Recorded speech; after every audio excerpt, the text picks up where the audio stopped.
প্রথমে যেটা পড়বে হচ্ছে তড়িৎ কোষ।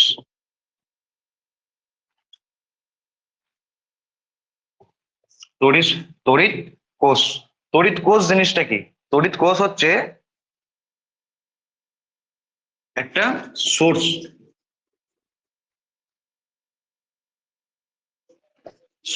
বা উৎস। কিসের?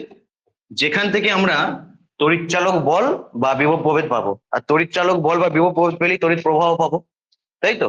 তাহলে তড়িৎ কোষ আমরা কাকে বলবো? তোমরা তড়িৎ কোষ নামটা শুনে তোমাদের অবাক লাগলেও তোমরা যদি এই নামটা শোনো, ব্যাটারি, ব্যাটারি তো একটা তড়িৎ শক্তির উৎস বা তড়িতের উৎস, তাই তো? এই জিনিসটা হচ্ছে তড়িৎ কোষ।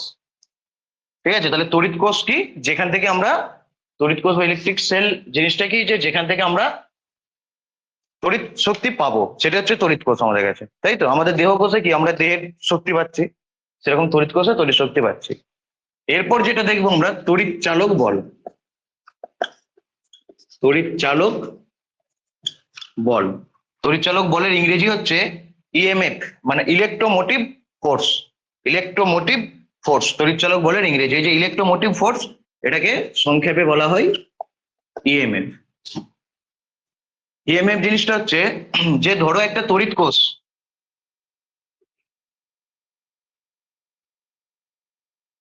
এটা মনে করো একটা ব্যাটারি বা তড়িৎ কোষ, ঠিক আছে? এই তড়িৎ কোষের এটাকে তুমি যখন কোনো যন্ত্রের সাহায্যে বা কোনো পরিবাহীর সাহায্যে যেখানে রেজিস্ট্যান্স আছে বা কারোর সঙ্গে যখন যুক্ত করোনি, তখন এই দু প্রান্তে একটা বিভব প্রভেদ আছে। তো এই দু প্রান্তে যে বিভব প্রভেদ সেটাকেই বলা হয় ইএমএফ বা তড়িৎচালক বল। তড়িৎচালক বল কেন তড়িৎচালক বল বলা হচ্ছে? কারণ এটা কি করে? তড়িৎকে চালনা করে, বুঝতে পেরেছো তো? এর জন্য নাম হচ্ছে তড়িৎচালক বল। তড়িৎচালক বল কিন্তু প্রকৃতপক্ষে এমনি বল নয়। আমরা মেকানিক্সে যে বল জানি, বল মানে কি ভর ইন্টু ত্বরণ, ওই অনুযায়ী আমরা মেকানিক্সের যে বল জানি, তড়িৎচালক বল কিন্তু কোনো বল নয়, কিন্তু এটা নাম এরকম কেন? কারণ এটা তড়িৎকে চালনা করে। তো এই যে একটা তড়িৎ কোষ বা ব্যাটারি, এটাকে এখন কি বলতো? এটা এখন মুক্ত অবস্থায় আছে না বদ্ধ অবস্থায় আছে? মুক্ত অবস্থায় আছে। এটাকে যখনই আমি একটা কোনো কিছুর সঙ্গে ধরে যুক্ত করে দেবো, ধরো আলোর সাথে যুক্ত করে দিলাম, তাহলে আলোটা জ্বলবে। এটা এখন হলো বদ্ধ অবস্থায়। কিন্তু বদ্ধ অবস্থা করার আগে এটা যখন মুক্ত অবস্থাতে থাকবে, বদ্ধ অবস্থা করার আগে এটা যখন মুক্ত অবস্থায় থাকবে, মানে কোনো কিছুর সঙ্গে যুক্ত থাকবে না, তখন এই দু প্রান্তে তো একটা বিভব প্রভেদ থাকবে। এই দু প্রান্তে তো একটা বিভব প্রভেদ থাকবে। সেই এখানে তুমি তারপরে যদি যুক্ত করো, সেই বিভব প্রভেদটা এই পরিবাহীর মধ্যেও সৃষ্টি হবে, যার ফলে কারেন্ট যাবে, তাই তো? বা তড়িৎ প্রবাহ হবে। তাহলে যুক্ত করার আগে এই যে দু প্রান্তের বিভব প্রভেদ, এটাকে বলা হয় তড়িৎচালক বল। কারণ এই বিভব প্রভেদটাই কি, তুমি এই যে এখানে যখন পরিবাহী যুক্ত করবে, এই বিভব দু প্রান্তের বিভব প্রভেদটাই কি এই পরিবাহীতে তড়িৎ প্রবাহ সৃষ্টির জন্য দায়ী। বা এই বিভব প্রভেদটা আছে বলেই তো তড়িৎ প্রবাহ হচ্ছে। তুই যদি এমনি একটা রড নিস, রডের এরকম একটা নর্মাল রড নিলি, তার দু প্রান্তে এরকম করে তার দিয়ে এখানে আলো দিয়ে দিলি, আলোটা জ্বলবে কখনো? জ্বলবে না। কেন জ্বলবে না? কারণ তড়িৎ প্রবাহিত হতে গেলে কি দরকার? বিভব প্রভেদ থাকা দরকার বা বিভব পার্থক্য থাকা দরকার।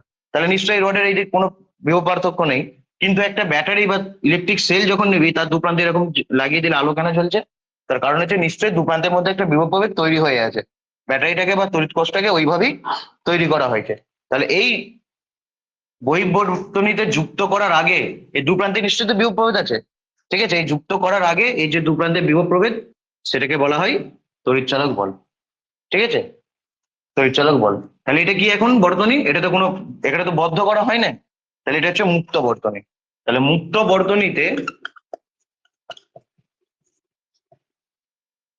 বর্তনীতে কোষের দুই প্রান্তে যে বিভব প্রভেদ থাকে, যে বিভব প্রভেদ থাকে তাকে ওই কোষের, এখানে কোষ বলতে কিন্তু তড়িৎ কোষ, হ্যাঁ, ওই কোষের তড়িৎচালক বল বলা হয়। ওই কোষের তড়িৎচালক বল বলা হয়। তাহলে মুক্ত বর্তনীতে কোষের, এখানে কোষের থেকে লেখা এটা তড়িৎ কোষে লিখে নাও। মুক্ত বর্তনীতে তড়িৎ কোষের দুই প্রান্তে যে বিভব প্রভেদ থাকে, তাকে ওই কোষের তড়িৎচালক বল বলা হয়। এরপরে যখন আমরা তড়িৎচালক বল আর বিভব প্রভেদের সম্পর্ক পাবো, তখন আমরা জিনিসটা ভালো করে বুঝতে পারবো। হয়ে গেছে? তাহলে মুক্ত বর্তনীতে কোষের দু প্রান্তে যে তড়িৎচালক মুক্ত বর্তনীতে তড়িৎ কোষের দুই প্রান্তে যে বিভব প্রভেদ থাকে তাকে ওই কোষের তড়িৎচালক বল বলা হয়। বুঝে গেছে তো? এবার দেখো, এটা হচ্ছে তড়িৎচালক বল জিনিসটা কি আমরা জানতে পারলাম, কিন্তু তড়িৎচালক বল জিনিসটা যদি আমরা মাপতে যাই, কি করে মাপবো? ঠিক আছে, তাহলে ব্যাটারির যে দিকটা দেবে এরকম সে একটা বোতাম মতো থাকে ছোট মতো, ওই দিকটা কি লেখা থাকে বলো তো? পজিটিভ, প্লাস, আর এই দিকটা মাইনাস। তাহলে এই দিকটা প্লাস, এই দিকটা মাইনাস। তাহলে এই দিকটা প্লাস মানে কি, এখানে উচ্চ বিভব, আর এটা নিম্ন বিভব, তাই তো? তার মানে এখানে ইলেকট্রনের ঘাটতি আছে আর এখানে ইলেকট্রন বেশি আছে। তাহলে এটা হচ্ছে উচ্চ বিভব, আর এটা হচ্ছে নিম্ন বিভব। বুঝে গেছে তো? এটা হচ্ছে উচ্চ বিভব, এটা হচ্ছে নিম্ন বিভব। তো এটাকে আমরা মাপবো কি করে? আমরা যদি ঠিক এই কোষটা তড়িৎচালক বল মাপতে চাই, ঠিক আছে, এই কোষটা যদি আমরা তড়িৎচালক বল মাপতে চাই, তাহলে আমরা কি করে মাপবো দেখো। আমরা 1 কুলম্ব ধনাত্মক আধান নেবো, ঠিক আছে, 1 কুলম্ব ধনাত্মক আধান নেবো, 1 কুলম্ব একটা চার্জ নেবো। আচ্ছা বলো তো, 1 কুলম্ব চার্জ যদি নেই, এই দিক থেকে এই দিকে আনি, আসতে চাইবে? আসতে চাইবে না, কারণ এই দিকটা কি পজিটিভ, আর এ পজিটিভ, তার মানে এ এখানেই থেকে যেতে চাইবে, কিন্তু কখনোই এই দিক থেকে এইদিকে আসতে চাইবে না। আসতে চাইবে কি চাইবে না? কোনোদিনই চাইবে না। তা সত্ত্বেও তাহলে এই দিক থেকে আসতে চাইবে না, আমরা একে নিয়ে আসবো। ঠিক আছে, তাহলে আমাদেরকে একটা ওয়ার্ক ডান করতে হবে, ওয়ার্ক করতে হবে, কৃতকার্য করতে হবে। এটা কৃতকার্য করতে হবে তো। তাহলে মুক্ত বর্তনীতে বা 1 কুলম্ব ধনাত্মক আধানকে কোষের এক প্রান্ত থেকে অন্য প্রান্তে, এরকম বইতে লেখা থাকে, কিন্তু এই প্রান্ত থেকে এই প্রান্তে তো আমি ভাবতে পারি এটাও তো এক প্রান্ত, এটাও অন্য প্রান্ত, কিন্তু এটা নয়। নিম্ন বিভব থেকে উচ্চ বিভবে নিয়ে আসতে যে পরিমাণ কার্য করতে হয় তাকে তড়িৎচালক বল বলা হয়। বুঝে গেছে তো? লিখে নাও, দেখো একক ধনাত্মক আধানকে, একক ধনাত্মক আধানকে কোন তড়িৎ উৎসের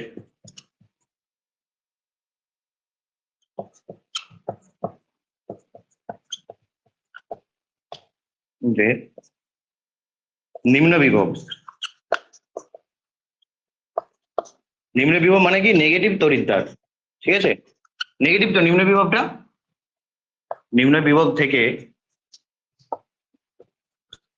উচ্চ বিভবে মানে পজিটিভ তড়িৎদ্বারে,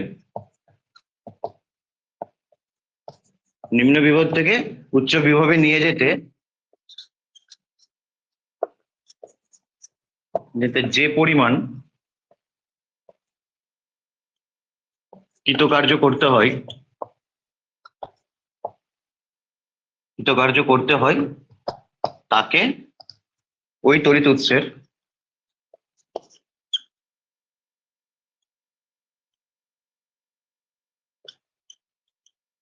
তড়িৎচালক বল, তড়িৎচালক বল বা ইলেকট্রোমোটিভ ফোর্স বলা হয়। তড়িৎচালক বল আর বিভব প্রভেদ কিন্তু একই টাইপের জিনিস, কিন্তু একই জিনিস নয়। তড়িৎচালক বল হচ্ছে কারণ, আর বিভব প্রভেদ হচ্ছে তার ফল। এটা যখন পরে আবার পড়াবো তখন বলে দেবো, ঠিক আছে। নেগেটিভ তড়িৎদ্বার, তাহলে একক ধনাত্মক আধানকে কোনো তড়িৎ উৎসের নিম্ন বিভব থেকে উচ্চ বিভবে নিয়ে যেতে যে পরিমাণ কৃতকার্য করতে হয় তাকে ওই তড়িৎ উৎসের তড়িৎচালক বল বলা হয়। তাহলে তড়িৎচালক বল কার থাকে? তড়িৎ উৎসের থাকে। এই কথাটা ভালো করে মাথায় ঢুকিয়ে নাও, ঠিক আছে। তড়িৎ উৎসের তড়িৎচালক বল থাকে। সেই কোনো একটা তড়িৎ উৎসকে যদি আমরা কোনো কিছু একটা পরিবাহীর মাধ্যমে যুক্ত করি, তাহলে সেই পরিবাহীর দুপ্রান্তে বিভব প্রভেদ সৃষ্টি হয়। তার কারণ এখানে কে? তড়িৎচালক বল, আর ফলকে বিভব প্রভেদ। জিনিসটা আমি বলে দিচ্ছি, এটা লেখা হয়েছে তো? হ্যাঁ, উল্টোটা করা যেতে পারে, যে একটা নেগেটিভ তো একক মানে ঋণাত্মক আধানকে তাহলে পজিটিভ থেকে তখন নেগেটিভে নিয়ে যেতে হতো, একই জিনিস হতো, কিন্তু এটা প্রচলিত। বুঝে গেছে তো? আচ্ছা, তড়িৎ কষা, এটা একটা জিনিস প্রথমে বলে দেওয়া উচিত ছিল। তড়িৎ কষে কি ঘটে বলতো? রাসায়নিক শক্তি তড়িৎ শক্তিতে রূপান্তরিত হয়, যদি সেটা আমাদের ব্যাটারি হয়। কিন্তু যদি অন্য কোনো জিনিস হয়, তাহলে আমি এখানে রাসায়নিক শক্তি না লিখে লিখবো যে যে কোনো অন্য কোনো শক্তি তড়িৎ শক্তিতে রূপান্তরিত হয়। বুঝতে পেরেছো তো? তার মানে তড়িৎ কোষের কাজ কি? তড়িৎ শক্তি উৎপন্ন করা। তাহলে তড়িৎ কোষ এখানে কি ঘটে? অন্য শক্তি, সেটা রাসায়নিক শক্তি হতে পারে। যদি আমরা তোমার এগুলো দেখি, সোলার যে প্যানেল গুলো, সেখানে তো রাসায়নিক শক্তি নয়, সেখানে কি আলোক শক্তি। বোঝা গেছে তো? কোনো জায়গাতে এরকম আছে তাপ শক্তি, এর জন্য কি লিখবো, সবই কিন্তু তড়িৎ কোষ, ওগুলোও তড়িৎ কোষ। বোঝা গেছে তো?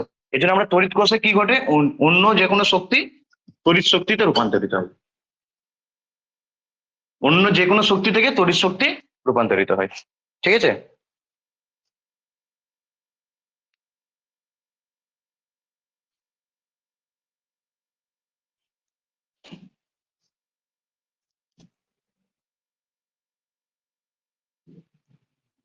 আচ্ছা, এখান থেকে আমরা যদি তোমাদেরকে বলতে যাই, বিভব প্রভেদ জিনিসটা কি তোমাদের যেটা মনে হবে, তড়িৎ চালক বল আর বিভব প্রভেদ কিন্তু একই টাইপের জিনিস, কিন্তু একই জিনিস নয়।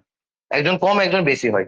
বিভব প্রভেদ হচ্ছে, মনে করো এই ব্যাটারিটাকে তুমি যতক্ষণ পরিবাহীতে যুক্ত করোনি, কোনো পরিবাহীতে, তাহলে দু প্রান্তে একটা বিভব পার্থক্য আছে। যতক্ষণ কোনো পরিবাহীতে আমি যুক্ত করিনি, দু প্রান্তে একটা বিভব পার্থক্য আছে, তো এটাকে বলা হয় তড়িৎ চালক বল ই। ঠিক আছে? একে আমরা যখনই এরপর কোনো পরিবাহীতে যুক্ত করব, তাহলে এটা ওহমের সূত্র পড়ার পর বুঝতে পারবে, তখন এই একটা কারেন্ট পাঠাবে। কারেন্ট পাঠানোর পর এর হচ্ছে রেজিস্ট্যান্স আর। তাহলে এর মধ্যে দিয়ে যে এর দু প্রান্তে আমরা যদি এখন মাপি, সেটা হবে, গুণ করলে হবে আই ইন্টু আর, এইটাকে বলা হবে বিভব। দেখা যায় যে এই জিনিসটা কিন্তু এই জিনিসটার থেকে একটু কম হয়। বুঝতে পেরেছো তো? ফর এক্সাম্পল, সাপোজ ধরো তুমি বাজার থেকে একটা 5 ভোল্টের ব্যাটারি কিনে এনেছো। 5 ভোল্টের ব্যাটারি কিনেছো একটা বাজার থেকে। ঠিক আছে? দেখা যায় যে তুমি তার দু প্রান্তে যখন একটা লাইট লাগিয়ে দু প্রান্তে তুমি যখন ভোল্টেজ মাপছো, তখন দেখা যাবে ভোল্টেজটা 5 ভোল্ট নয়, 4.9 ভোল্ট বা 4.8 ভোল্ট হচ্ছে। তাহলে এই যে 0.1 বা 0.2 ভোল্ট যাচ্ছে কোথায়, সেটা হচ্ছে নষ্ট হয়ে যায়। এটা যখন, তাহলে বিভব প্রভেদ জিনিসটা কি, এই যে দুদিকে যেটা উৎপন্ন হলো, কিন্তু এই দুদিকে কেন উৎপন্ন হলো, এই কারেন্ট এখান থেকে পাঠাচ্ছে বলেই তো। তার মানে কে কারেন্টটা পাঠাচ্ছে, এই তড়িৎচালক বল পাঠাচ্ছে। তাহলে তড়িৎচালক বল হলো ফল, আর বিভব পার্থক্য হলো কারণ। বুঝে গেছে তো? এটাকে বলা হয় মুক্ত বর্তনী, যতক্ষণ এটাকে জোড়ো নেই। আর এটা যখন জোড়া হয়ে গেল, তখন সেটাকে বলা হবে বদ্ধ বর্তনী। বুঝে গেছে তো? তাহলে বদ্ধ বর্তনীতে কোষের দু প্রান্তের বিভব প্রভেদকে কি বলবো, বিভব প্রভেদ, বিভব পার্থক্য। আর যতক্ষণ আমরা জুড়িনি, মুক্ত বর্তনী ছিল, তখন কোষের দু প্রান্তের বিভব পার্থক্য আমরা কি বলবো, তড়িৎচালক বল। বুঝে গেছে তো? তাহলে এইটা জোড়ার আগে পর্যন্ত তড়িৎচালক বল কথাটা ব্যবহার হবে, যখনই তুমি এটাকে জুড়ে দিবে, তখন বিভব প্রভেদ বা ভোল্টেজ কথাটা ব্যবহার হবে। বুঝে গেছে তো? বলো কি বলছিলে? নষ্ট কেন হলো, এটা তোমাদের এই চ্যাপ্টারেই আছে। কারণ প্রত্যেকটা, এই যে এটা তড়িৎ কোষ, কোনো তড়িৎ কোষই তো আইডিয়াল নয়। তাহলে এর ভেতরে একটা অভ্যন্তরীণ রোধ থাকে। ঠিক আছে? ইন্টারনাল রেজিস্ট্যান্স থাকে। এই অভ্যন্তরীণ রোধের জন্য, সেই রোধের প্রপার্টি কি, তড়িৎ প্রবাহকে বাধা দেয়া। তার অভ্যন্তরীণ রোধের জন্য ও কিছু পরিমাণ ভোল্টেজকে নষ্ট করে দেবে। বুঝতে পেরেছো তো? ওটা তোমাদের এই চ্যাপ্টারই আছে। আজ যদি তোমরা সহযোগিতা করো, তাহলে আজকেই পড়ানো হয়ে যাবে ওটা। ঠিক আছে? তাহলে তড়িৎ চালক বল জিনিসটা কি, বোঝা গেছে তো? আচ্ছা।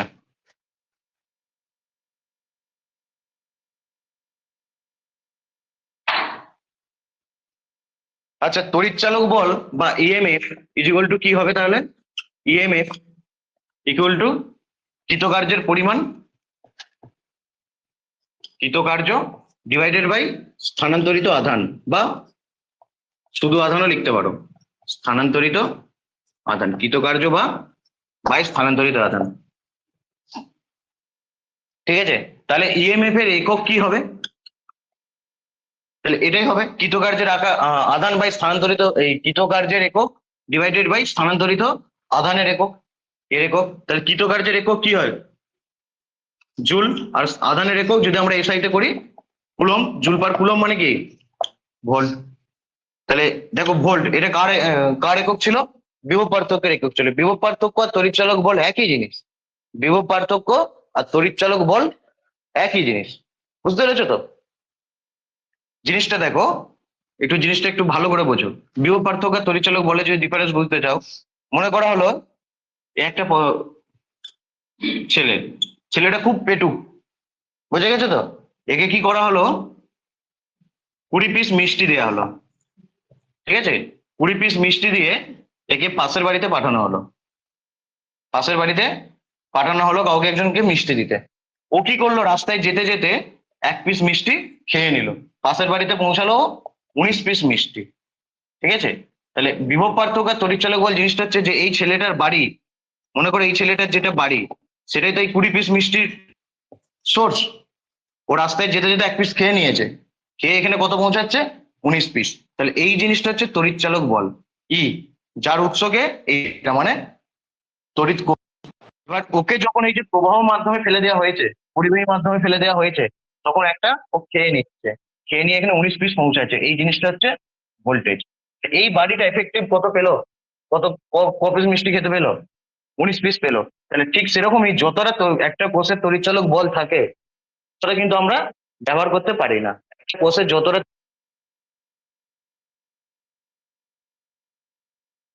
ঠিক আছে, কিছুটা নষ্ট হয়। ঠিক সেরকম এই যে এই ছেলেটা কাদের বাড়ির ছেলে? এদেরই ছেলে। তার মানে এদের ইন্টারনাল, এই জিনিসটার নাম হচ্ছে ইন্টারনাল রেজিস্ট্যান্স। কেন নষ্টটা কে করলো? একটা মিষ্টি নষ্ট মানে এ করলো। কোনোদিন কি আর সেই মিষ্টিটাকে ফিরে আনা যাবে? ফিরে আনা যাবে না। ঠিক সেরকম এটা যদি তড়িৎচালক বল হয়, এটা হচ্ছে ভোল্টেজ। তাহলে এই বাড়িটা কতগুলো মিষ্টি খেতে পাবে? 19টা। তার মানে আমরা ঠিক সেরকমই কোনো কোষের যেটা তড়িৎচালক বল সেটা তার নিজের ইন্টারনাল রেজিস্ট্যান্সের জন্য কিছুটা নষ্ট হবে, বাকি যতটুকু আমরা যেটাকে আমরা ব্যবহার করতে পারবো সেটাই হচ্ছে ভোল্টেজ। বোঝা গেছে তো? তাহলে বাজার থেকে তুমি যে একটা 50 ভোল্টের ব্যাটারি কেনো, 50 ভোল্ট তুমি ব্যবহার করতে পারবে না। কত ভোল্ট ব্যবহার করতে পারবে? হয়তো 49.5 ভোল্ট। এবার যত বেশি ভোল্ট ব্যবহার করতে পারবে সেটা তত ভালো। বুঝতে পেরেছো তো? এই জিনিসটা হচ্ছে, কিন্তু জিনিসটা কি, এই যে এটা মিষ্টি ছিল, মিষ্টিই তো পৌঁছালো, অন্য কিছু তো নয়। ঠিক সেরকম তড়িৎচালক বল আর বিভব প্রভেদ একই জিনিস। বোঝা গেছে তো? কিন্তু তড়িৎচালক বল হচ্ছে কারণ, আর বিভব প্রভেদ হচ্ছে তার ফল। ওদের একক এক, ওদের মাত্রা এক। যদি আমরা মাত্রা বের করতে বলি, তাহলে বিভব প্রভেদের মাত্রা আগের দিন কি পড়িয়েছিলাম? বিভব প্রভেদের মাত্রা কি পড়িয়েছিলাম?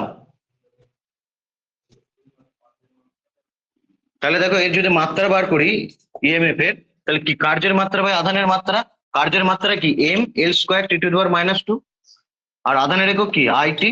তার মানে M L² T⁻³ I inverse. দেখো এইটাই কিন্তু বিভব প্রভেদের মাত্রা ছিল, তড়িৎচালক বলের মাত্রাও এটাই, অন্য কিছু নয়। বোঝা গেছে? আচ্ছা, ইএমএফ যদি লেখো পুরোটা ক্যাপিটাল লেটারে লিখতে হয়, বা যদি স্মল লেটারে লেখো পুরোটাই স্মল লেটারে লিখতে হয়। এমন নয় ইটা ক্যাপিটাল বাকিটা স্মল, এরকম করবে না। ইএমএফ লিখলে পুরোটাই হয় পুরোটা ক্যাপিটাল, আর নয় পুরোটা স্মল। ক্লিয়ার হয়েছে প্রত্যেকের? তাহলে তড়িৎচালক বল জিনিসটা কি?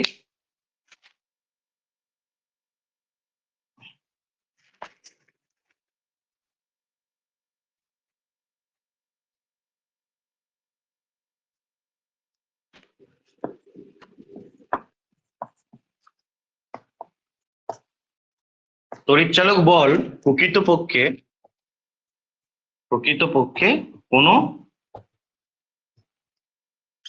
বল নয়। ঠিক আছে? তড়িৎচালক বল প্রকৃতপক্ষে কোনো বল নয়, এটা কিন্তু মাথায় রাখবে। কেন? কারণ বলের একক আর মাত্রা, তড়িৎচালক বলের একক আর মাত্রা কিন্তু আলাদা জিনিস।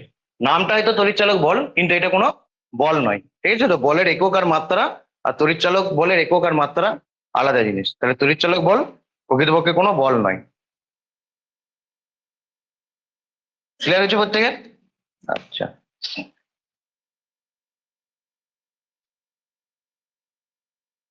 এরপর দেখো তড়িৎ প্রবাহ মাত্রা।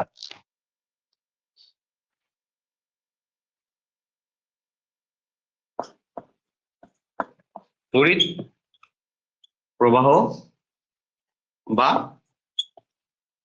প্রবাহ মাত্রা, যেটাকে আমরা বলি ইলেকট্রিক কারেন্ট বা শুধু কারেন্ট। ঠিক আছে? যেটাকে আমরা বলি ইলেকট্রিক কারেন্ট বা নর্মাল কারেন্ট বলেও একই জিনিস হয়। ইলেকট্রিক কারেন্ট বা নর্মাল কারেন্ট সেটা কি? সেটা হচ্ছে, মনে করো এটা একটা পরিবাহী। ঠিক আছে? এখানে ধরো, এখান থেকে এখানে ধরো কারেন্ট যাচ্ছে, এখান থেকে এইদিকে যদি কারেন্ট যায়, তাহলে এখান থেকে এখানে কারেন্ট যাচ্ছে, সরি চার্জ যাচ্ছে, কারেন্ট নয়, চার্জ যাচ্ছে। কিউ পরিমাণ চার্জ এখান থেকে এখানে যাচ্ছে, যেতে সময় লাগছে টি, টি টাইম লাগছে। ঠিক আছে? তাহলে প্রবাহ মাত্রা আই ইকুয়াল টু হয় কিউ বাই টি। ঠিক আছে? প্রবাহ মাত্রা আই ইকুয়াল টু হয় কিউ বাই টি। তাহলে কোনো পরিবাহীর যে কোনো প্রস্থচ্ছেদের মধ্য দিয়ে আচ্ছা, এর যে কোনো সংজ্ঞা বলতে গেলে কি নিচটাকে ওয়ান করতে হয় তো? তাহলে if T equal two one বা একক, তাহলে আই ইকুয়াল টু কিউ, তাই তো? তাহলে কোনো পরিবাহীর যে কোনো প্রস্থচ্ছেদের মধ্য দিয়ে একক সময়ে, এই যে এটাকে ওয়ান করেছি, একক সময়ে যে পরিমাণ আধান প্রবাহিত হয় তাকে ওই পরিবাহীর প্রবাহ মাত্রা বলা হয়। ঠিক আছে? তাহলে কোনো পরিবাহীর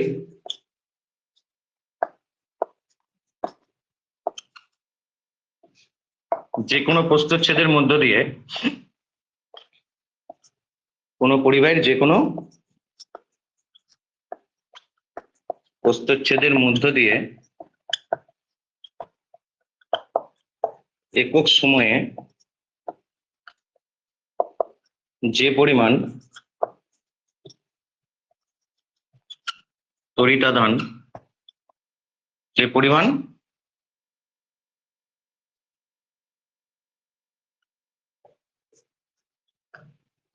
প্রবাহিত হয়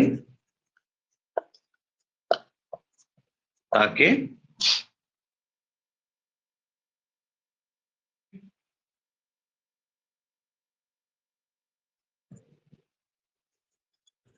ওই পরিবাহীর প্রবাহ মাত্রা বলা হয়।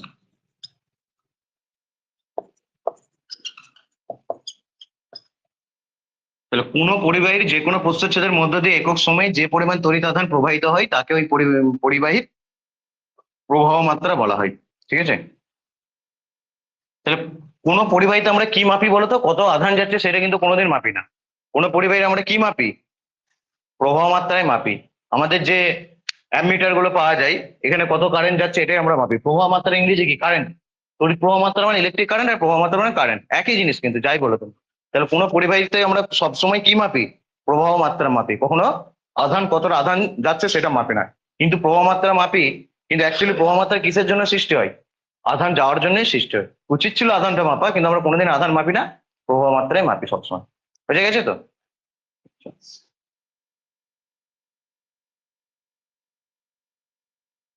লেখা হয়েছে?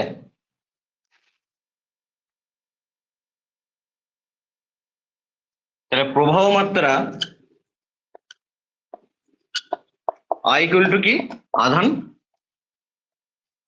বাই কিউ বাই সময় টি। ঠিক আছে, প্রবাহ মাত্রা I ইকুয়াল টু আধান কিউ বাই সময় টি। ঠিক আছে,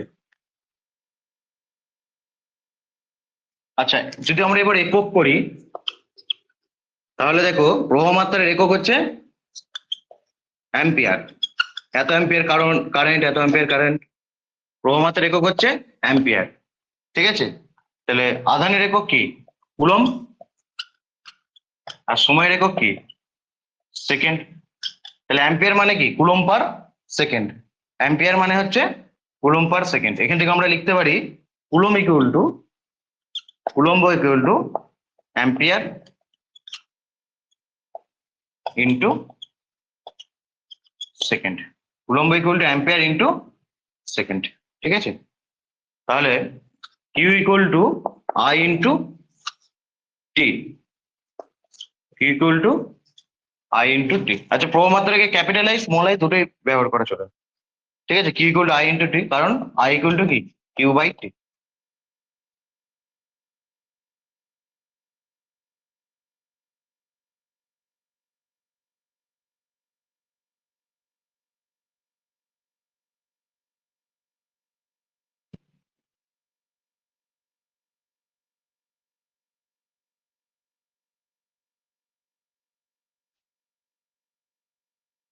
হয়েছে?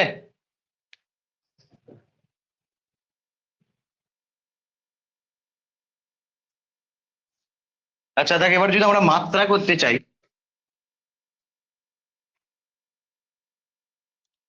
মাত্রা, তাহলে দেখো প্রবাহ মাত্রার মাত্রা যদি আমরা বের করতে চাই, তাহলে আধানের মাত্রা কি? অ্যাকচুয়ালি প্রবাহ মাত্রার মাত্রা হচ্ছে আই। কেন আধান আর সময়ের মাত্রা দিয়ে আমরা প্রবাহ মাত্রা বের করতে পারলাম না বলো তো? হুম, ক্লাস 9-এ তো পড়াশোনা তোমরা কেউ করো না। ক্লাস 9-এ দেখবে যে আমাদের 7টা মৌলিক রাশি ছিল, তার মধ্যে একটা কে ছিল? তড়িৎ প্রবাহ মাত্রা ছিল। সব 9-এর বই খুলে একবার দেখে নেবে।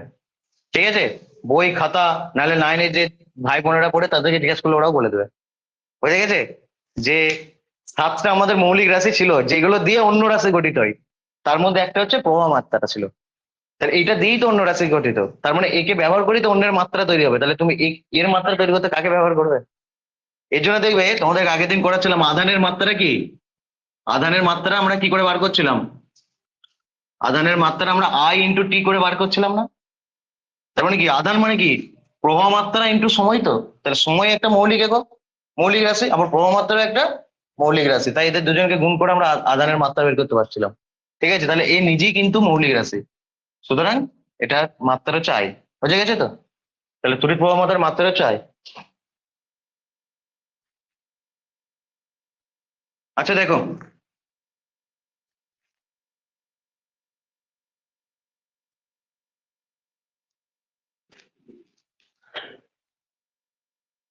ধরো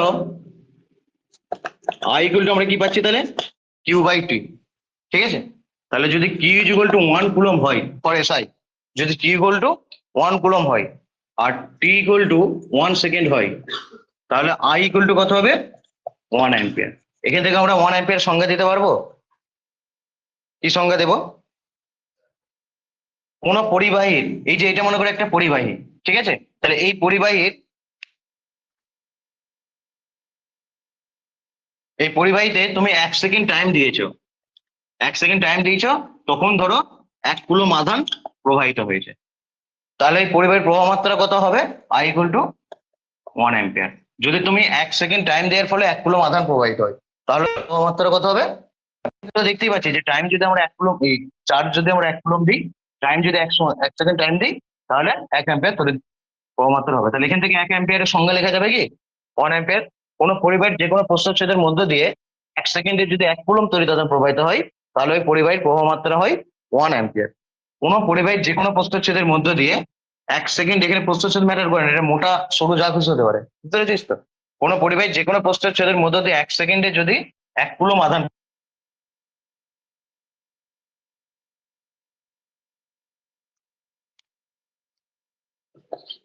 1 অ্যাম্পিয়ার বলতে কি বোঝো, বা 1 অ্যাম্পিয়ার প্রবাহ মাত্রা বলতে কি বোঝো? যে কোনো পরিবাহীর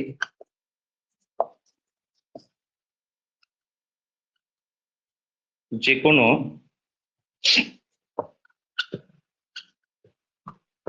প্রস্থচ্ছেদের মধ্য দিয়ে 1 সেকেন্ডে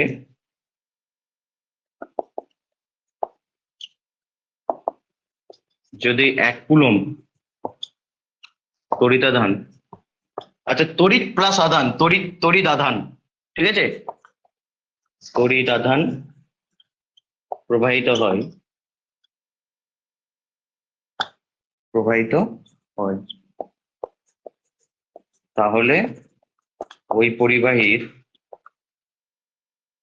প্রবাহ মাত্রা হয় 1 অ্যাম্পিয়ার। এটা ক্লাস 10-এর সংজ্ঞা, ঠিক আছে? ক্লাস 10-এর সংজ্ঞা।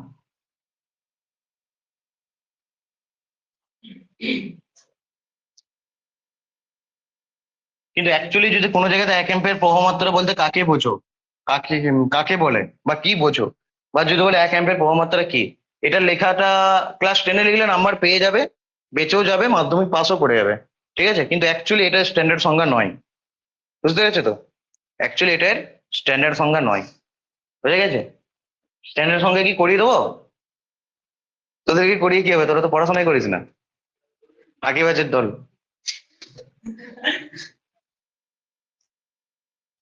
দেখো তাহলে এটা লেখা হয়ে গেছে তো, পড়াটা যদি বুঝতে পারো খুব ভালো, বোঝাটা অস্বাভাবিক কিছু নয়, ঠিক আছে? চোখ নাক কান মুখ খোলা রাখলেই হবে, মুখ খুলবি খাওয়ার জন্য নয় শুধু, ঠিক আছে? কোশ্চেনে অ্যান্সার করার জন্য। মুখ দিয়েছে ভগবান কি করছে, শুধু খেতে? দেখো একটা জিনিস বলছি, ভালো করে শোনো। এইটা মনে করো একটা পরিবাহী, এইদিকে মনে করো I1 কারেন্ট যাচ্ছে, ঠিক আছে? আর এইটা একটা পরিবাহী, এইদিকেও মনে করো I2 কারেন্ট যাচ্ছে। এরকম দুটো পাশাপাশি অবস্থিত দুটো পরিবাহীতে যদি এরকম কারেন্ট যায় I1 I2, তাহলে এরা পরস্পরকে যদি একই দিকে কারেন্ট যায় তাহলে আকর্ষণ করে, আর যদি বিপরীত দিকে কারেন্ট যায় বিকর্ষণ করে। একই দিকে গেলে আকর্ষণ, বিপরীত দিকে গেলে বিকর্ষণ, বুঝতে পেরেছো তো? এটা একটা ধর্ম, পরিবাহী তড়িৎ প্রবাহের একটা ধর্ম। তাহলে এই দিক থেকে এরা মনে করো দুজন দুজনের মধ্যে আর দূরত্বে আছে, তাহলে এরা পরস্পরকে কি করবে, আকর্ষণ করবে, যেহেতু কারেন্ট একই দিকে যাচ্ছে। আর যদি কারেন্ট বিপরীত দিকে যায় তাহলে এরা পরস্পরকে বিকর্ষণ করবে। আকর্ষণ করুক বা বিকর্ষণ করুক, তার মানটা হচ্ছে F is equal to μ0/4 pi into 2 I1 I2 by R, mu0 by 4 pi into 2 I1 I2 by R। বোঝা গেছে তো? এটা হচ্ছে তার মান।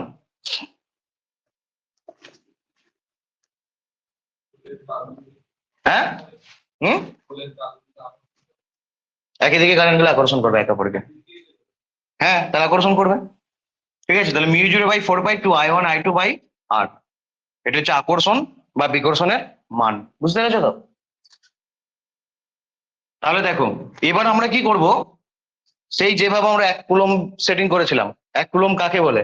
একটা করিয়েছিলাম না আমি, বইটা যেটা আছে তার বাইরে একটা করেছিলাম তো, ওটাই লিখবি পরীক্ষাতে, গাধার দল। ঠিক আছে, তাহলে দেখো, আচ্ছা মিউ0 এর ভ্যালু কত জানো তো? মিউ0 এর ভ্যালু হচ্ছে 4 পাই ইন্টু 10⁻⁷। এটা হচ্ছে মিউ0 এর ভ্যালু। এককটা এখন জানতে হবে না। মিউ0 হচ্ছে 4 পাই ইন্টু 10⁻⁷। ঠিক আছে, আর 4 পাই এর ভ্যালু তো 4 পাই, তাহলে মিউ0 ইকুয়াল 4 পাই। এখন আমরা যদি দুটো আধান কি সেম নিলাম, মানে দুটো প্রবাহ মাত্রাকে সেম পরিমাণ নিলাম, মানে I1 I2 মানে কি, এক জায়গাতে একটাতে কম একটাতে বেশি, মানে কম বেশি হতে পারে, সমানও হতে পারে। এখন আমরা নিলাম I1 equal to I2 equal to I নিলাম, মানে ধরো এখানেও I কারেন্ট যাচ্ছে, এখানেও I কারেন্ট যাচ্ছে। বুঝে গেছে তো? এখানেও I কারেন্ট যাচ্ছে, ওখানেও I কারেন্ট যাচ্ছে, তাহলে I1 equal to I2 equal to I। তাহলে এই ফর্মুলাটা তখন কি হবে? F is equal to mu0 4 pi by 2 I² R। বুঝে গেছে তো? তাহলে সম মানের প্রবাহ মাত্রা যাচ্ছে। ঠিক আছে, এবার এই জায়গা থেকে আমি R ইকুয়াল টু 1 মিটার বসালাম। এসআই তে করবো, কারণ আমরা কিসের সংখ্যা বের করতে চাইছি? অ্যাম্পিয়ারের। অ্যাম্পিয়ার এসআই তে কিন্তু একক, তড়িৎ প্রবাহ মাত্রা এসআই একক।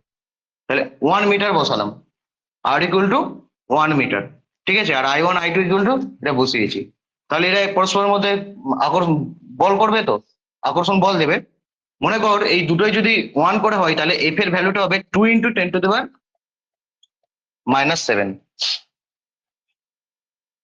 ঠিক আছে, 2 ইন্টু 10⁻⁷ নিউটন বল প্রয়োগ করবে একক ভরের উপর। 2 ইন্টু 10⁻⁷ নিউটন বল প্রয়োগ করবে। তাহলে দেখ, এই ভ্যালুগুলো যদি আমরা বসাই, ঠিক আছে, তাহলে এফ এর জায়গায় আমরা কত বসাবো? এখান থেকে 2 into 10⁻⁷ is equal to mu0 by 4 pi. mu0 এর ভ্যালুটা কত বললাম? 4 pi into 10⁻⁷ divided by 4 pi into 2 I² divided by 1।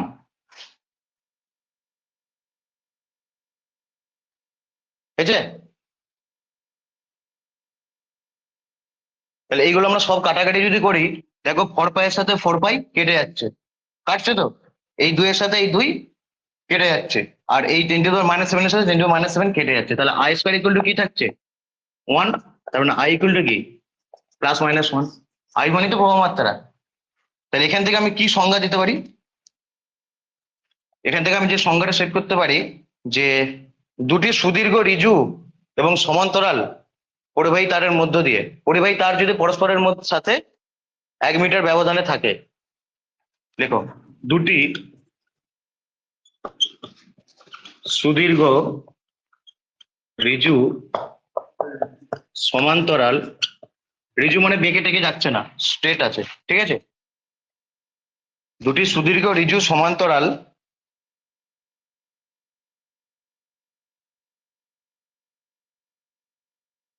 ও উপেক্ষণীয়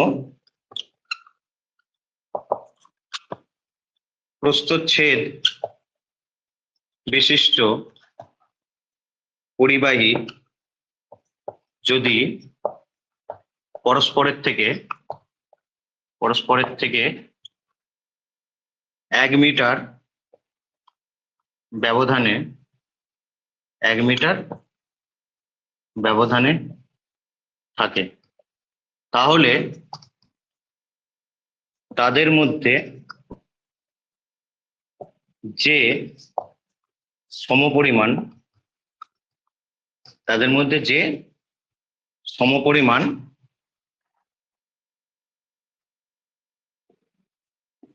তড়িৎ প্রবাহ ফলে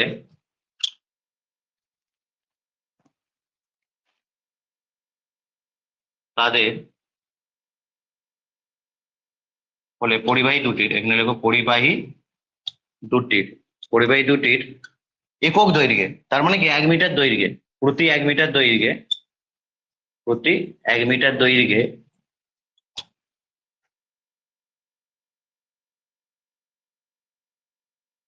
প্রতি 1 মিটার দৈর্ঘ্যে 2 × 10⁷ নিউটন বল ক্রিয়া করে।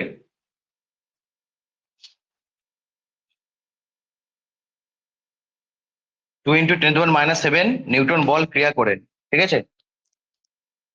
আচ্ছা, এটা এই উপরে লিখছে, হ্যাঁ, ক্রিয়া করে। এবার এখান থেকে এখানে লিখছি, সেই পরিমাণ প্রবাহ মাত্রাকে 1 অ্যাম্পিয়ার প্রবাহ মাত্রা বলা হয়, 1 অ্যাম্পিয়ার প্রবাহ মাত্রা বলা হয়।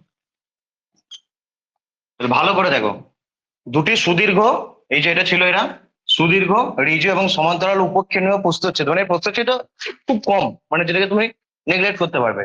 উপক্ষেপীয় প্রস্থচ্ছেদ বিশিষ্ট পরিবাহী যদি পরস্পরের থেকে r = 1 মিটার দূরত্বে থেকে পরস্পরের উপর প্রতি মিটার দৈর্ঘ্যে বা প্রতি একক দৈর্ঘ্যে যদি 2 × 10⁷ নিউটন, এবার তোমরা বলবে যে 2 × 10⁷ নিউটন, এই ভ্যালুটা আমি পেলাম কোথায়, যে 2 × 10⁷ নিউটন, কারণ এখানে আমি কি দেখলাম যে কি আই কে আমাকে 1 করতে গেলে আমাকে এফ কে কত বসাতে হয়েছে, 2 × 10⁻⁷, তবেই তো আমি আই কে 1 করতে পেরেছি, তাই তো। তাহলে 2 × 10⁷ নিউটন বল ক্রিয়া করে, তাহলে তাহলে এই আই গুলোর ভ্যালু তখন কত হবে, 1 অ্যাম্পিয়ার। এটা হচ্ছে 1 অ্যাম্পিয়ারের স্ট্যান্ডার্ড সংজ্ঞা, ঠিক আছে। এটা যদি লিখতে পারো পরীক্ষা দেয় খুবই ভালো, কিন্তু স্যারকে জানতে হবে, মানে যে তোমার খাতাটা দেখবে তাকে জানতে হবে, সে যদি না জানে তাহলে আর কি করা যাবে। কাটবে কেন, ঠিক আছে। অ্যাকচুয়ালি এটাকে ক্লাস 10-এ করানো হয় না, কারণ এই যে কনসেপ্টটা, এই যে এফ ইজিক্যাল টু μ0/4/2 I1I2/r, এই কনসেপ্টটা তো ক্লাস 10-এ নেই।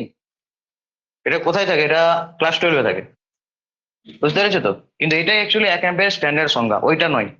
ওই যে কোনো প্রস্থচ্ছেদের মধ্যে দিয়ে 1 সেকেন্ডে 1 কুলম্ব তড়িৎ গেলে 1 অ্যাম্পিয়ার তড়িৎ প্রবাহ মাত্রা হয়, ওটা স্ট্যান্ডার্ড সংজ্ঞা নয়, ঠিক আছে। এটা হচ্ছে 1 অ্যাম্পিয়ারের স্ট্যান্ডার্ড সংজ্ঞা, যেরকম করে 1 কুলম্বের স্ট্যান্ডার্ড সংজ্ঞা লিখে দিয়েছিলাম, ঠিক সেরকম করে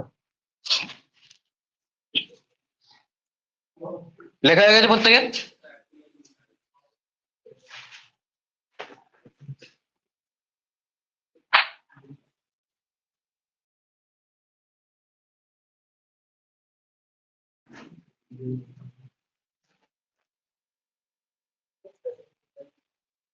এই আচ্ছা দেখো, একক এসআই একক কি, প্রবাহ মাত্রা। এসআই একক হচ্ছে অ্যাম্পিয়ার, তাই তো। প্রবাহ মাত্রার এসআই একক কি, অ্যাম্পিয়ার। আর প্রবাহ মাত্রার সিজিএস একক কি, ইএসইউ প্রবাহ মাত্রা। ইএসইউ প্রবাহ মাত্রা বা ইংরেজিতে ইএসইউ কারেন্ট, স্ট্যাট অ্যাম্পিয়ার নয় কিন্তু, ঠিক আছে। তাহলে এসআই তে অ্যাম্পিয়ার আর সিজিএস এ ইএসইউ প্রবাহ মাত্রা। আরেকটা একক কি, ইলেকট্রোম্যাগনেটিক ইউনিট, সেখানে হচ্ছে ইএমইউ প্রবাহ মাত্রা, ঠিক আছে।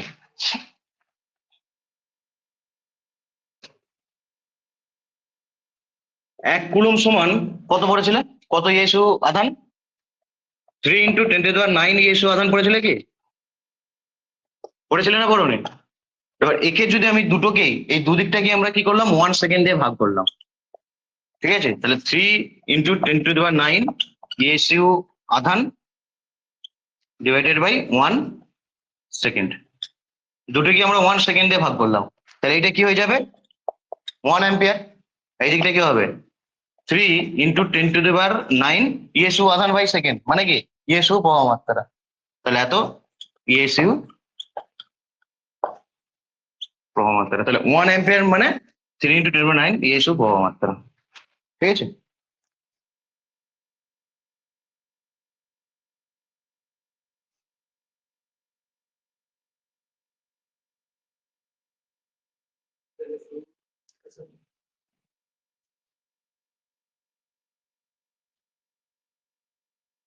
ঠিক সিমিলারলি যে তোমাদের এগুলো সেম হবে, মানে কুলম্বের সাথে এমইউ ইএসইউ এর যা সম্পর্ক, কুলম্বের সাথে আধানের ক্ষেত্রে প্রবাহ মাত্রার ক্ষেত্রে সেম জিনিসগুলোই হবে, বুঝতে পেরেছো তো।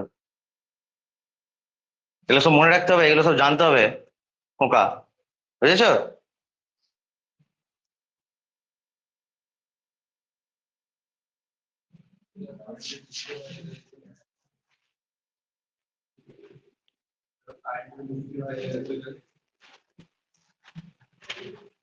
যারা গাড়ির ড্রাইভার হয় তারা তো ব্রেক মারে। একজন গাড়ির ড্রাইভার এরকম রোগা লোক, অত বড় একটা গাড়ি ফুল ভর্তি আছে, সে ব্রেক মেরে গাড়িটাকে কোনোদিন দাঁড় করাতে পারে? গাড়ির যেটা ভরবে সেটা কি কোনোদিন দাঁড় করাতে পারে? এটা দাঁড় করাই তো? কি করে দাঁড় করায়? হাইড্রোলিক প্রেসের নিয়ম অনুযায়ী, মানে উদস্থিতিবিদ্যার সূত্র অনুযায়ী। তাহলে ওটা ওইটা হচ্ছে একজন বিজ্ঞানীর নাম। সে বিজ্ঞানী হচ্ছে পাস্কাল। পাস্কালের সূত্র অনুযায়ী গাড়ি ব্রেক কষে বা গাড়ি দাঁড় করায়। তো ও কি পাস্কালের সূত্র জানে যে ড্রাইভার? ও যদি পাস্কালের সূত্র জানতো ও কোনোদিন ড্রাইভার হতো না। ঠিক আছে? পাস্কালের সূত্র বলছে যে তুমি যদি সেরকম লিকুইড ব্যবহার করতে পারো, ঠিক আছে, এরকম যদি একটা তরল থাকে, তুমি যদি সেই পরিমাণ লিকুইড ব্যবহার করতে পারো, এইখানে চাপ দিলে এই তরলের এফিসিয়েন্সি অনুযায়ী এইদিকে তার থেকে তোমার যে তুমি যে পরিমাণ প্রেশারটা দিচ্ছ সেটা ম্যাগনিফাইং হবে। হয়তো তুমি যতটা প্রেশার দিচ্ছ তার 5 গুণ, 10 গুণ, 100 গুণ, 500 গুণ হয়ে গেল। তাহলে ও যে চাপটা দিচ্ছে বিশাল কিছু চাপ নয়, কিন্তু এটা ম্যাগনিফাইং হয়ে চাকাতে আরো বেশি চাপ হচ্ছে। বুঝতে পেরেছো তো? এটা হচ্ছে পাস্কালের সূত্র। এটা ক্লাস 11-এ আছে। এটা হচ্ছে পাস্কালের সূত্র। তো এই সূত্র অনুযায়ী কিন্তু গাড়ির ব্রেক কাজ করে। ড্রাইভার কি জানে? এখানে লিকুইড থাকতে হবে, লিকুইড। ঠিক আছে? তাহলে ড্রাইভার কি এটা জানে? ড্রাইভার যদি এইসব জানতো সে তাহলে ড্রাইভার কেন হতো? বুঝতে পেরেছো তো? ড্রাইভার জানে না, কিন্তু গাড়ি যারা বানায়, যারা ইঞ্জিনিয়ার, তারা জানে। বুঝতে পেরেছো তো? আচ্ছা, এখান থেকে কিছু প্রবলেম দেখো। সাম প্রবলেম, এখান থেকে প্রবলেম কিরকম আসে। কোন প্রবাহে, কোন পরিবাহীতে, মন থেকে দিচ্ছে, কোন পরিবাহীতে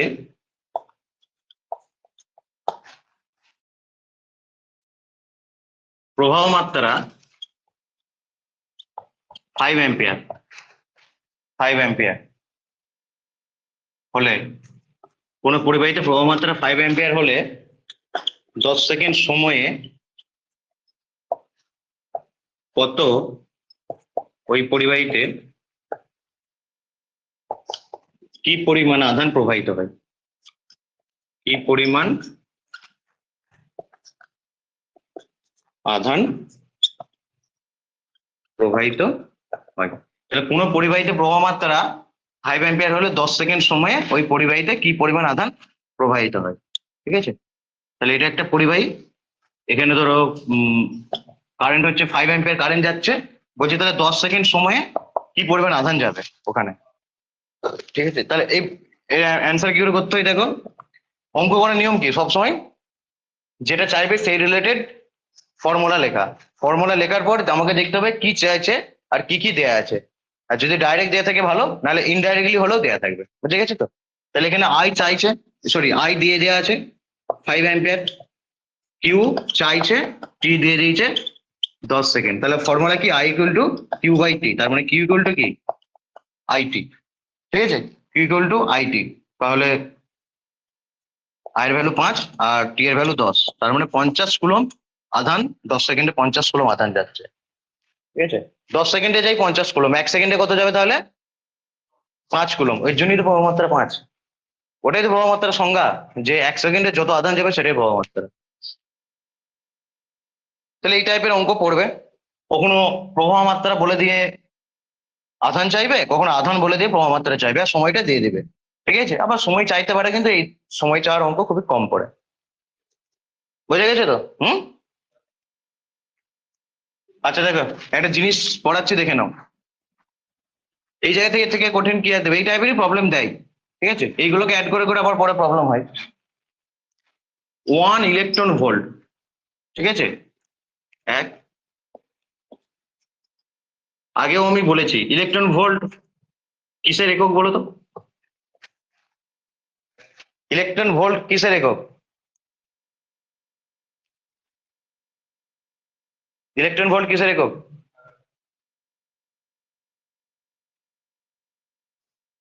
ইলেকট্রন ভোল্ট, মানে পড়াশোনা ছেড়ে দিয়ে গরু গরু ফরু চলে গেছে, বুঝতে পেরেছিস? শক্তির একক। শক্তির একক, ইলেকট্রন ভোল্ট হচ্ছে শক্তির একক। ঠিক আছে? তো যেমন কোনো পরমাণুর আয়নাই আয়নাইজেশন যে বিভব সেটা হচ্ছে ইলেকট্রন ভোল্টে মাপা হয়, মানে শক্তি। ইলেকট্রন ভোল্ট হচ্ছে শক্তির একক। ঠিক আছে তো? মনে করো কোনো পরিবাহীতে, এটা মনে করো কোনো পরিবাহী, এর দু প্রান্তের বিভব পার্থক্য মনে করো 1 ভোল্ট। ঠিক আছে? তাহলে এইটা হচ্ছে পজিটিভ, এটা ধরো নেগেটিভ। তাহলে একটা ইলেকট্রনকে, ইলেকট্রনের চার্জ কি, ইলেকট্রনের চার্জ কি নেগেটিভ, তাহলে এই দিকে রেখে দিলে সহজে এইদিকে চলে আসবে, সেটা নয় কিন্তু, এই দিক থেকে এই দিকে ধরো নিয়ে যেতে চাইছো তুমি, যেতে চাইবে? চাইবে না, কিন্তু তোমাকে নিয়ে যেতে হবে। তাহলে তোমাকে একটা ওয়ার্ক ডান করতে হবে। ওয়ার্ক ডান বা কার্য আর শক্তি তো একই জিনিস ফিজিক্সের ভাষায়। সেই যতটা তোমাকে ওয়ার্ক ডান করতে হবে ওটাকেই বলা হয় 1 ইলেকট্রন ভোল্ট। বোঝা গেছে? বুঝে গেছে তো? ওটা কি বলে 1 ইলেকট্রন ভোল্ট। তাহলে ওয়ার্ক ডান এটা কি একটা এনার্জি, তো ওয়ার্ক ডান আর এনার্জি তো একই জিনিস। এই জন্য ইলেকট্রন ভোল্ট কিসের একক? শক্তির একক। তাহলে 1 ইলেকট্রন ভোল্ট বলতে কি বোঝায়? একটি ইলেকট্রনকে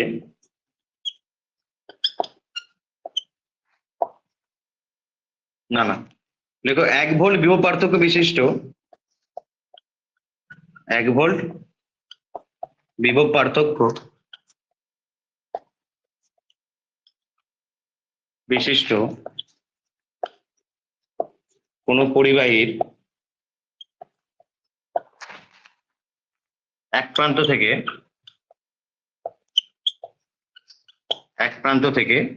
প্লাস থেকে, এক প্রান্ত থেকে অপর প্রান্তে নেগেটিভ প্রান্তে একটি ইলেকট্রনকে নিয়ে যেতে যে পরিমাণ কার্য করতে হয়, একটি ইলেকট্রনকে নিয়ে যেতে যে পরিমাণ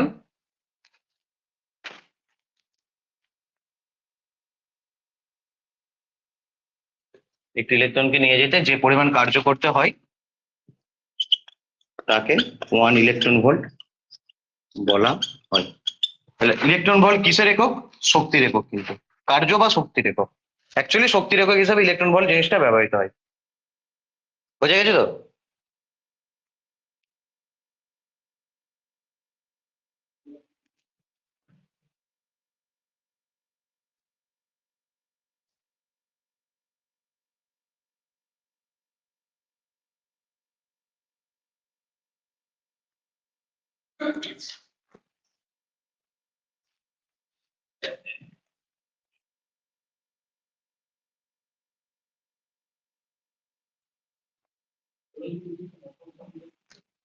অপর প্রান্তে নেগেটিভ একটি, তাড়াতাড়ি তাড়াতাড়ি, গাধার মতো স্লো হলে চলবে না।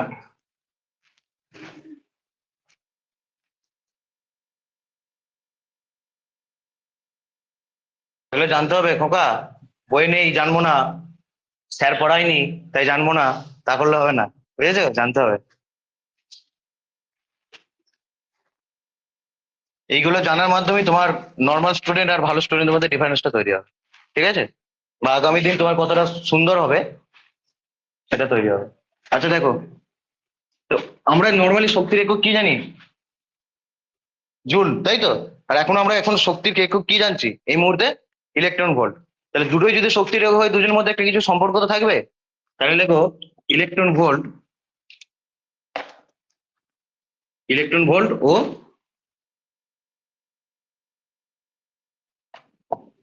জুলের সম্পর্ক। কি করে করব সম্পর্ক? এমনি সম্পর্ক তো ভালো করতে পারিস, তাই তো? এই সম্পর্ক কি করে করবি? ইলেকট্রন ভোল্ট আর জুলের মধ্যে সম্পর্ক। দেখো 1 ইলেকট্রন ভোল্ট মানে আমি এক্ষুনি কি বললাম? 1 ইলেকট্রন ভোল্ট মানে আমি এক্ষুনি কি বললাম? যে একটা ইলেকট্রনকে নিয়ে যেতে যতটা কৃতকার্য করতে হচ্ছে, তাই তো? তাহলে কৃতকার্য কত? কৃতকার্য ডিভাইডেড বাই তুমি কত আধানকে নিয়ে যাচ্ছ, 1 কুলম আধানকে নিয়ে যাচ্ছ। ঠিক আছে? 1 কুলম আধানকে তুমি নিয়ে যাচ্ছ, সেটা হচ্ছে ওনার 1 ইলেকট্রন ভোল্ট। তাহলে এইটা ভালো করে দেখো, ভি ইকুয়াল টু আমরা কি পড়েছি আগের দিন? ডাব্লিউ বাই কিউ পড়েছি তো? তাহলে ডাব্লিউ ইকুয়াল টু কি? ভি ইন্টু কি, ঠিক আছে? তাহলে 1 ইলেকট্রন ভোল্ট এইটা তো কার্য বা শক্তি, সেটা দেখেন ইলেকট্রন ভোল্ট। তারপরে 1 ইলেকট্রন ভোল্ট মানে কি, তুমি একটা ইলেকট্রনকে, একটা ইলেকট্রনের চার্জ ইন্টু 1 ভোল্ট। বুঝতে পারলে এই জিনিসটা না বুঝতে পারলে না? 1 ইলেকট্রন ভোল্ট মানে ধরো এরকম একটা পরিবাহী আছে যার দু প্রান্তে বিভব পার্থক্য হচ্ছে 1 ভোল্ট। তুমি একটা ইলেকট্রনকে এখান থেকে এখানে নিয়ে যাচ্ছ, একটা ইলেকট্রন, তাহলে একটা ইলেকট্রনের চার্জ ইন্টু ভোল্ট। কারণ কি, এই এই দেখো কার্য মানে কি, ভোল্ট ইন্টু বিভব পার্থক্য ইন্টু আধান। তাহলে এখানেও তো বিভব পার্থক্য ইন্টু আধান, এখানেও কার্য, এটাই তো কার্য। এই 1 ইলেকট্রন ভোল্টটা কি একটা কার্য, তাহলে এটা বিভব পার্থক্য, এই আধান ইন্টু বিভব পার্থক্য রেখেছি। ক্লিয়ার হয়েছে তো? তাহলে একটা ইলেকট্রনের চার্জ কত, 1.6 ইন্টু 10⁻⁹ কুলম। এটা তো একটা ইলেকট্রনের চার্জ ইন্টু 1 ভোল্ট। তাহলে এখান থেকে আমি লিখতে পারি 1.6 into 10⁻⁹ into 1 coulomb into 1 volt. মানে কুলমটাকে এটা ইন্টু 1 কুলম করে দেয় 1 ভোল্ট। 1 কুলম ইন্টু 1 ভোল্ট মানে কত, এখান থেকে দেখে দেখে বলো। 1 কুলম ইন্টু 1 ভোল্ট মানে কত, 1 জুল। এটা সবগুলো যদি আমরা এসআই নিই তাহলে 1 কুলম ইন্টু 1 ভোল্ট মানে কি, 1 জুল, তাই তো? তাহলে 1.6 ইন্টু 10⁻⁹ জুল। কারণ 1 কুলম ইন্টু 1 ভোল্ট মানে 1 জুল। আগের দিনই করানো হয়েছে, আগের দিনই করানো হয়েছে, তা সত্ত্বেও বলতে পারছিস না। তো পড়াশোনা ছেড়ে দে তোরা, দেখ গরু গাধা চড়া গেজা, তোদেরকে পড়েও আমার কোনো লাভ নাই। 1 কুলম ইন্টু 1 ভোল্ট সমান কি, 1 জুল। এটা তো আগের দিনই করানো হয়েছে, খাতা উল্টে দেখ করানো হয়েছে কিনা। তাহলে 1 ইলেকট্রন ভোল্ট মানে কি, 1.6 ইন্টু 10⁻⁹ জুল। তাহলে ইলেকট্রন ভোল্ট কি, একটা শক্তির একক, মনে থাকবে তো?